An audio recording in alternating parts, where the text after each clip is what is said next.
Ben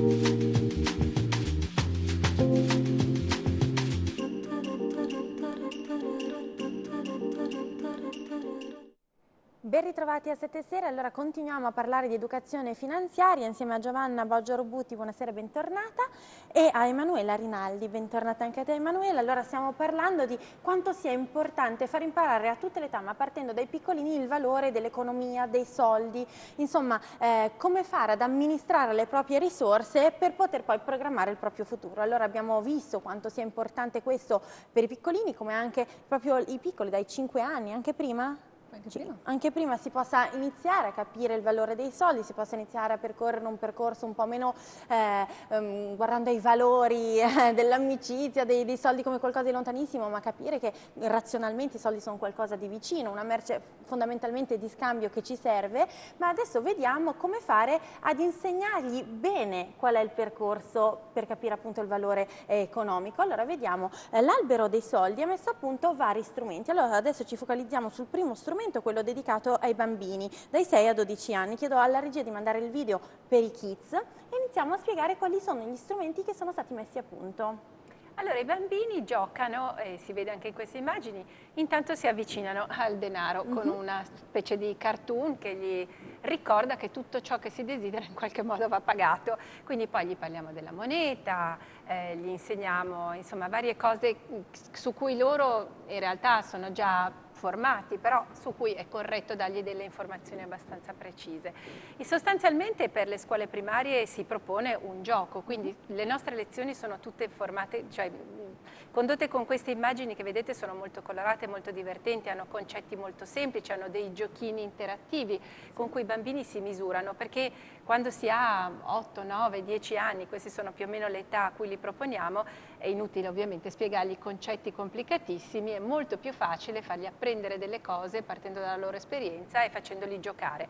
Gli si spiega quindi, oltre all'uso del denaro, anche come questo denaro circola in una comunità, gli si spiegano le professioni, gli si spiega la differenza tra quelle pubbliche e quelle private, quindi gli si spiega per esempio perché in una comunità esistono delle tasse, le tasse servono a sovvenzionare dei servizi di cui tutti godiamo e quindi insomma si parte magari dall'esempio proprio di chi paga la tua maestra e poi si gioca su come si scambiano i soldi. Come dicevi tu prima, i soldi in fondo sono una forma di baratto, insomma tutto nasce da quello, tu offri un servizio, ottieni in cambio del denaro, questo denaro circolerà poi perché tu a tua volta dovrai comprare delle cose. Naturalmente si porta a casa un gioco perché appunto vogliamo che poi anche i genitori sappiano che cosa hanno fatto i bambini e giochino insieme, quindi si porta a casa il diario economico che è un giochino molto carino, i bambini in classe fanno una parte di lavoro, una parte lo fanno a casa, possono guadagnare dei punti facendo dei lavoretti a casa con i genitori, possono pagare delle penalità quando hanno dei comportamenti non corretti, ad esempio non spengono la luce quando escono da una stanza oppure non fanno la raccolta differenziata correttamente.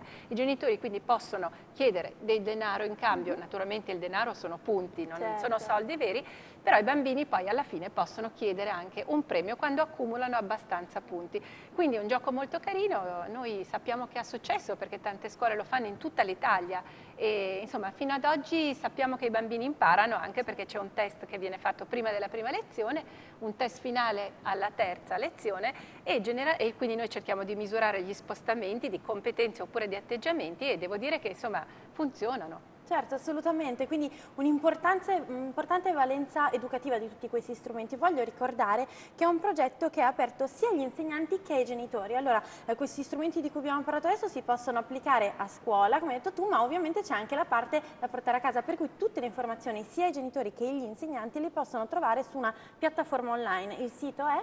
Si chiama www.economiascuola.it ed è il sito su cui risiede l'albero dei soldi, su cui risiedono i programmi che abbiamo visto ed è un sito dove sia i genitori che hanno una parte dedicata ai genitori che gli insegnanti trovano tantissime informazioni. Se sono insegnanti trovano naturalmente gli spunti per fare della didattica in classe, se sono genitori trovano invece delle così delle situazioni interessanti per riflettere su questo tema, anche per scambiarsi dei commenti, perché c'è una community a disposizione di tutti, il sito naturalmente è aperto a tutti, noi ci auguriamo che, insomma, che piaccia andarlo a vedere. Ma assolutamente, ma vediamo per esempio, abbiamo parlato di un gioco che si fa a scuola, che si porta anche a casa, si gioca con i genitori, c'è un discorso di punti, ma vediamo se c'è anche qualche rinforzo positivo che si può applicare a casa facilmente. Per esempio, si è sempre parlato della paghetta, vediamo se è vero, funziona? È uno degli argomenti decisamente più caldi, questo della paghetta. In realtà le ricerche scientifiche che sono state fatte su questo argomento indicano che di per sé la paghetta non aiuta gli studenti o i minori a sviluppare un atteggiamento più razionale o a migliorare le conoscenze economiche di un figlio. Perché? Perché sostanzialmente viene spesso integrata da sovvenzioni extra per comprare la PlayStation, per andare al cinema. Quindi quando è efficace lo strumento o l'atteggiamento del genitore? Quando punta non solo, diciamo, alla paghetta, ma soprattutto ad abituare i figli a differire la gratificazione. Sì. Cioè, vuoi comprare un gioco della PlayStation al mese? Va bene. Se ne vuoi un altro, aspetta il mese prossimo la paghetta, oppure aspetta il mese prossimo. E questa capacità, il differimento della gratificazione, è una delle capacità chiave, stando anche agli studi longitudinali, per aiutare un individuo a garantirsi un buon benessere economico, quindi anche per la sua vita da adulto. Benissimo, e allora continuiamo ad andare verso questa vita da adulto, facciamo un passo avanti con l'età e pensiamo ai ragazzi dai 12 ai 15 anni. Allora chiedo subito alla regia di mandare il video che riguarda i junior, eccolo già, e capiamo quali sono gli strumenti per loro. Beh, intanto vedete questo programma inizia con un'intervista doppia, quindi qualcosa che i ragazzi conoscono e riconoscono, dove due ragazzi esprimono le loro idee o comunque insomma i loro comportamenti sul rapporto col denaro. E poi, come si diceva, qui si insegna ai ragazzi che già sanno benissimo come usare il denaro, alcuni accorgimenti, per esempio per usarlo in modo consapevole. Si parla qui di bilancio familiare, quindi di come una famiglia deve fare fatica a volte per mantenere in equilibrio le entrate e le uscite. Si parla del peso che i ragazzi hanno sulla vita economica della famiglia.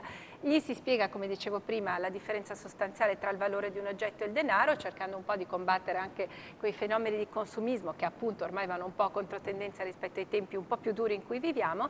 Gli si spiegano poi cose un pochino più avanzate, si comincia a parlare anche qui di rischio, si comincia a parlare di investimenti. Ci sono 3 lezioni che sono veramente molto ricche di informazioni. Si parla naturalmente già a quell'età anche degli strumenti che si usano per gestire i soldi e quindi dei prodotti delle banche, nel senso delle carte di credito, la differenza tra una carta di credito e di debito, l'uso dell'online non soltanto per la banca ma per tanti tipi di transazioni.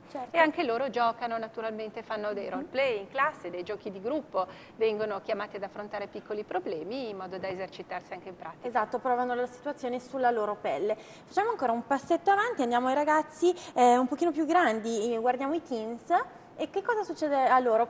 Quali differenze ci sono? Come si avanza? Allora, i teens poveri sono chiamati a ragionare prima di tutto sui grandi temi della globalizzazione, quindi loro nella prima lezione affrontano l'economia globale per capire che tutto ciò che succede nel mondo è strettamente collegato a ciò che succede nella loro vita, perché la globalizzazione nella sintesi più estrema questo è.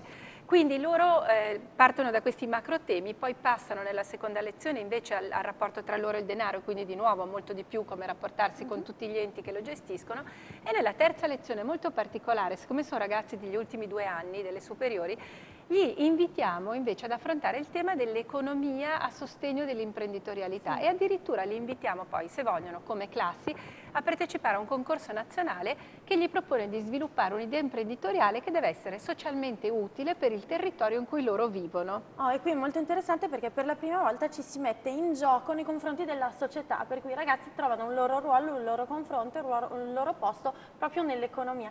Ma vediamo come questo può essere percepito dai ragazzi stessi. Parliamo di junior e di teens, per cui i ragazzi più grandi che arrivano fino agli ultimi 2 anni del liceo. Che cosa succede? Allora si va verso la globalizzazione, gli viene spiegata la globalizzazione, allora ci sono dei falsi miti che crollano terribilmente. Per esempio si parlava nelle scorse generazioni del posto fisso, non c'è più, e adesso i ragazzi che cosa si devono aspettare, cosa devono pensare per andare avanti nel modo giusto? È una costruzione in realtà in progress, perché è caduto il mito del posto fisso e adesso molti ragazzi stanno cercando di orientarsi più su una figura di libero professionista o di surfer, diciamo, di una persona che surfa tra i diversi progetti, tra i diversi contratti di lavoro a progetto e che però cerca anche di gestire in maniera efficace il denaro che utilizza, ad esempio attraverso dei servizi privati che prima non c'erano. Benissimo, e allora vi voglio dire che tutte le informazioni che vi abbiamo dato le trovate anche sul sito www.economiascuola.it, ovviamente sono molto più approfondite, ci sono tutti gli strumenti per cui vi invito a navigarlo. Vi ricordo però, non ne abbiamo parlato, tantissimi gli strumenti per aiutare anche gli adulti, per cui si affrontano le situazioni della vita di tutti i giorni, è importante anche questo, mi raccomando, l'educazione finanziaria per tutte le età. Allora io vi ringrazio infinitamente Giovanna Boggio Robutti e Emanuela Rinaldi, grazie, ci vedremo più là per vedere come sta andando questa educazione, tornate a insegnare un po' molto volentieri. Grazie infinite, adesso un pochino di pubblicità, però restate con noi perché poi c'è l'appuntamento della settimana.